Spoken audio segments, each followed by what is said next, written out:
Hello, my friends. Welcome to 12 Step Spirituality Live, Adam G. I'll come and get Adam in just a moment. Michael C. here. This is the fourth session, and it's just wonderful to be back with you. Living in the Pause, session four. This conversation is Unblocking the River. I'm going to go get my friend Adam, and we will go to work. So stand by.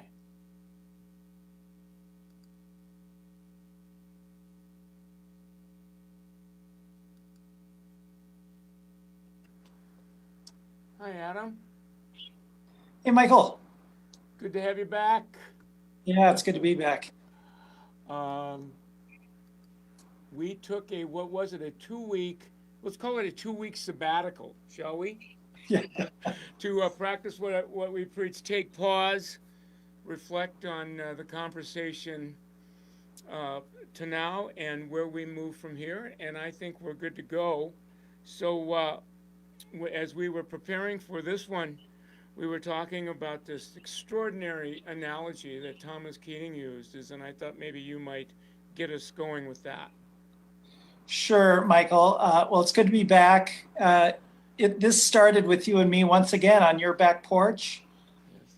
and actually, we've spent 2 or 3 weeks thinking about step four. And the basic idea of step four is this: I'm blocked from an effective relationship with the God of my understanding because I haven't dealt with my shortcomings, or for that matter, who I really am in any systematic way.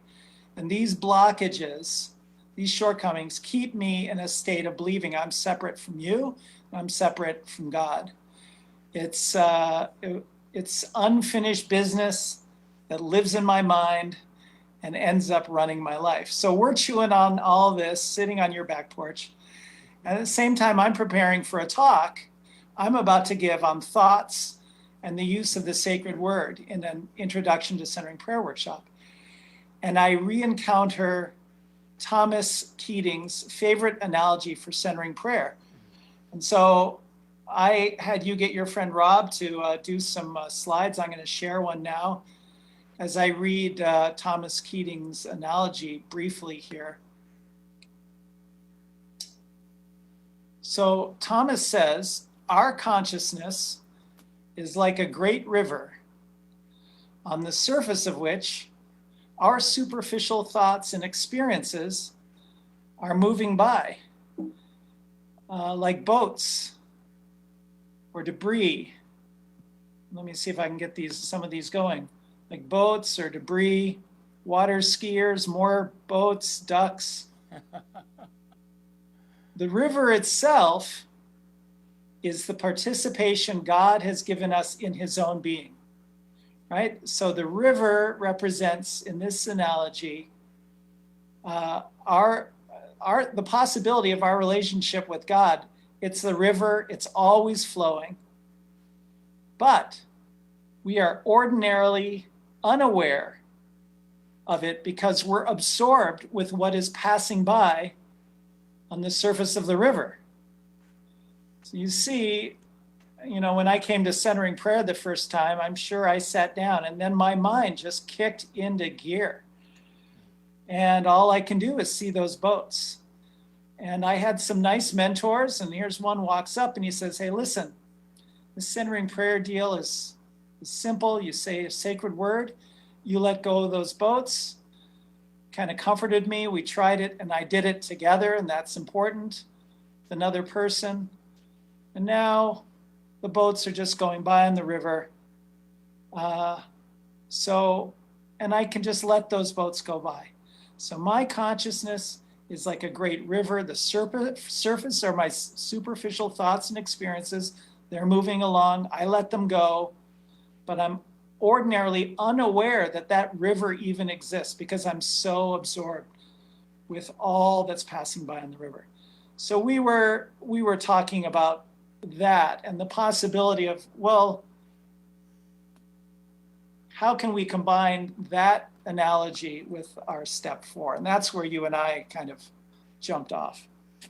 Yeah, that analogy, by the way, was just enormously helpful when I came from 12 steps into centering prayer. And I remember being in a few meetings early on saying, I can, in my mind's eye, I'm on the boat going down the river, and this is sitting, centering, and all of a sudden the bell goes off. It's like, okay, where were we? It's like I had forgotten about the riverbank. I had forgotten about the river. I wasn't even conscious I was on the boat. I was, I don't know. There was a machine. It must have been a battleship or whatever. And all of a sudden, it made more and more sense. Now, you fast forward a few years, and now it's watching the river, and the idea is to just watch it, be it, and any boat that comes on, to let it go. And to the degree that I don't,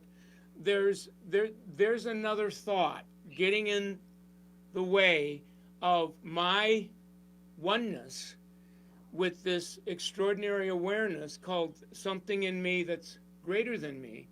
And just I remember telling Dick Young, I can't get off the boat. I'm lucky if I get a nanosecond looking at the river. And he said, boy, a nanosecond's a big deal.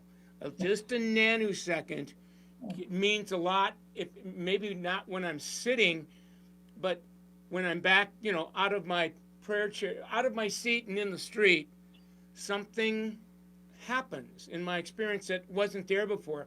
And I found that to be true. Right. And so, we don't even know the river is there. We don't even know, in a funny way, that river is the possibility of our connection with, and deep connection with, the God of our understanding. We never get there because we're so focused on all the boats and everything on top of it. Yeah, and Keating even said ordinary awareness is not, you can't even relate to the metaphor. And extraordinary awareness is that, okay, I see this now, and the intention in centering prayer is to give my attention to the river, the stream, the water, and allow thoughts to come and go. That was very, very, very, and continues to be a useful resource for me. Right. So we're sitting on your back deck, and kind of the light goes off for me. Like, oh my God, how I came to centering prayer and how I came to that river is just like everything, all the steps that I took to get up to the 4 steps. So I'm going to share my screen again.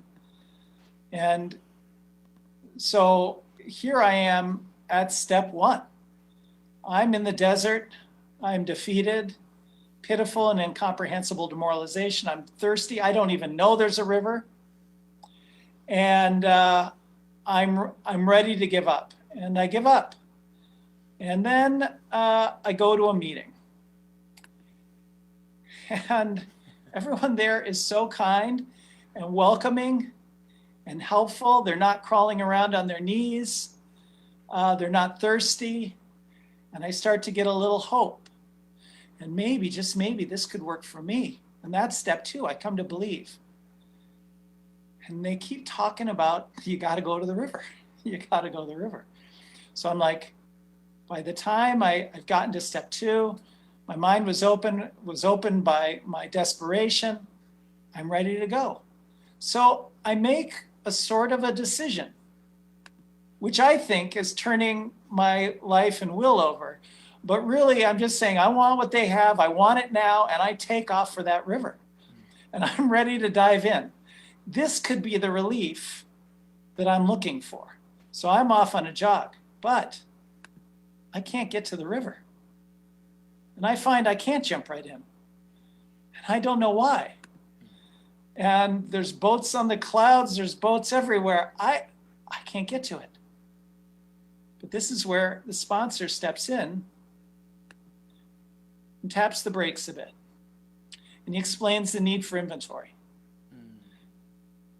And I can make the decision to jump into the river, but I can't actually jump into it all the way until I launch on this course of vigorous action. I need to unblock the river. And that is what step 4 is. And once I do that, then there I am sitting with my sponsor, letting the boats go by, right? That's the end result of it. But I have to remember that when I got to the river, it looked like that. Yeah, And there was no I love the pirate boats and the, and then Yeah. you start, and then and the other slide we see the language of the 12 steps on the boat. Right, Well, yeah, there we right. go. The fear boat, Yeah, the resentment boat, the yeah, shame boat, and then there's boats in front of it. And yeah, I remember yeah. coming in, doing a fourth, and having high boat recognition, velocity. It's like, oh God, stop. Right. It's very hard not to get involved. Like, oh, there goes my shame. I'm going to really get involved in it. Or there goes my resentment. I'm going to get involved in it. So anyway, I that love it. Michael was our Yeah. kind of Yes. aha, Yeah. and that really I can make the decision to okay, I'm ready to turn my life and will over in 3. But I don't even have a clue at that point because I don't know who I am at that point. I need some assistance and guidance with that. Yeah. I mean, I absolutely just embrace that metaphor, because to me it takes the sacredness of the 12 steps and centering prayer and puts them together on the 4th step. And in that analogy, all of a sudden, 12-step contemplative spirituality becomes, and the 12 steps become a 1 + 1, I'm getting goosebumps again, Adam, equals 10. Yeah. Right? And all of a sudden I'm honoring my recovery. I'm honoring that which, the 12 steps out of hell. Right? And I'm not compromising on the tradition or the history of that beautiful piece of sacred work, Bill W. and Dr. Bob. And I've been able to marry it with the work of Thomas Keating. It's beautiful. I have to stop because I'll start crying. Right. So then we kind of were reviewing yesterday. We're talking to each other. Hey, it's been a few weeks because we took our sabbatical. Remember what we talked about? And this week, I'm taking part in an online meditation retreat by chance. And the speaker is a Father Vincent Pizzuto. He's a contemplative, he's a teacher, Episcopal priest. And he kind of blew my mind this week. So what I'm going to share next was completely all came into my mind after seeing his presentation, thoughts, and writing. I'm sharing liberally with the thoughts that he put out there. But this was the crux of it.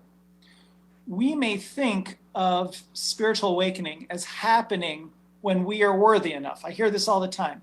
AA is making me a better person. And underneath that is the idea that I have to clean myself up, make myself morally worthy to have a spiritual awakening, to have a relationship. So how do I make myself right with God? Let's be honest, an alcoholic in his or her cups is an unlovely creature, right? And has a lot to do to get cleaned up and be worthy, right?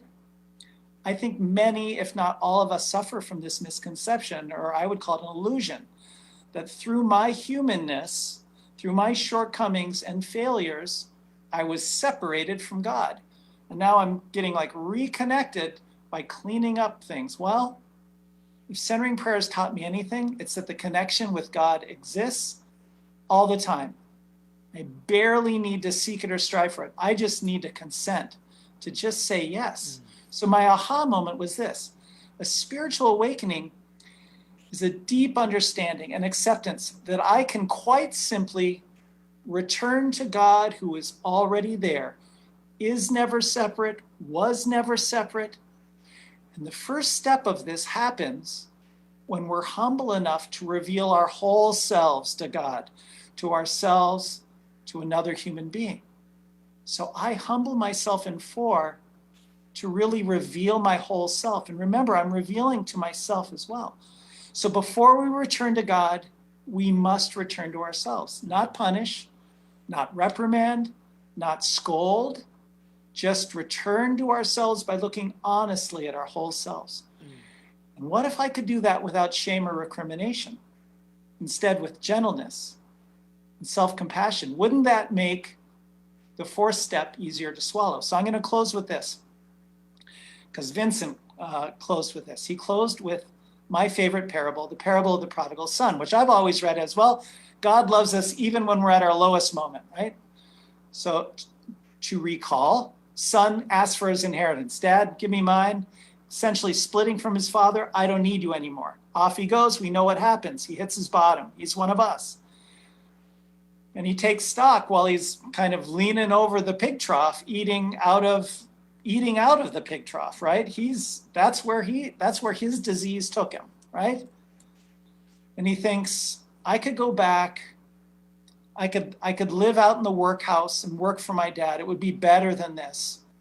I've made a horrible mistake. So he comes to some sort of understanding of who he is and where he's come to.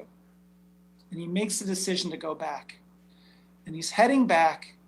And guess what? The father is already searching the horizon.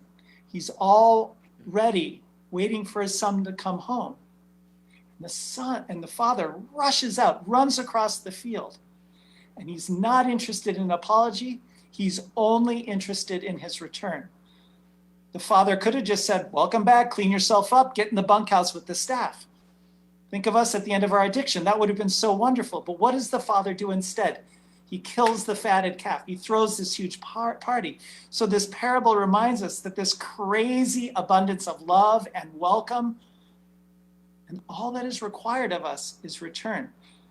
So we take inventory not for penance, not to scold ourselves, not to clean ourselves up morally. We take inventory so that we can clear the way to return to God. Yeah, I want to be very mindful. Thank you. That was beautiful. I want to be very mindful to not say anything to dilute the sacredness of the essence of what you're pointing to and what you said. A memory dwelled up in me, and that is that my first attempt at step one, to your point, and I called it early on high velocity character defect recognition. I mean, as I'm looking at my life I am beating myself up, and with each minute, and it's like I don't know that I must be doing something wrong. Here I go again. I'm not good enough to do that. The shame, and going to a meeting and having someone there sit next to me, and say, no, you bring God with you. And what she was saying in contemplative language, the awareness. God is closer to you right now than your breath. You come into that awareness that God's with you, and bring that awareness with you when you do this, and you'll be able to see without judgment. And the other point that I just want to make very quickly, Adam, is that, and I don't know if I heard it from you, if I heard it from Mary in our group, when I think it was Mary that said, that as I'm compelled, my desire to see God and embrace God is the same desire that God has to embrace me. The Father seeing the Son and running, right? And again, gives me goosebumps that is, God is love, and God is unconditional love. So, and so it is. And so Yeah. it is. Yeah, I do love that image. We think we're seeking. God is seeking us too. He's looking out for us too. So we got to here, Michael, and this came up in our conversation about step 4. Part of us was like, oh, let's just wrap in that step 5. But then you really hit on kind of this core of what comes up with our inventory and how we were going to deal with that in 5. And maybe you can give us a little sneak peek at what we're going to talk about next week. Sure. Okay. I'll tease and then I'll stop. I was with Adam. This was probably 5-6 years ago when 12-step spirituality. I was a very new member, and I heard somebody do a talk on actually the 8th and 9th step, and this poetic phrase. It was John S. And he said, "I heal my shame by amending the wrongdoings that I'm guilty of committing. I'll say it again. I heal my shame by amending the wrongs that I'm guilty of making. And it was the first time where, okay, I see a distinction between shame and guilt. Guilt is a function of conscience, and shame is something different. And so I saw that over the years, see that not only applies to 8 and 9, but this conversation as well. And we'll pick up on that next week. Yeah. Yeah. Well, great. I love how this came around this week because we started digging into 4. I wasn't sure where it was going to go, and then life happened. The messages came when they needed to. So once again, getting out of the way, opening myself. What is the message that needs to come through us? And it happened once again. So yeah. All right. So we'll say goodbye, and we'll see you same time, same channel next Friday. We will pick up where we left off.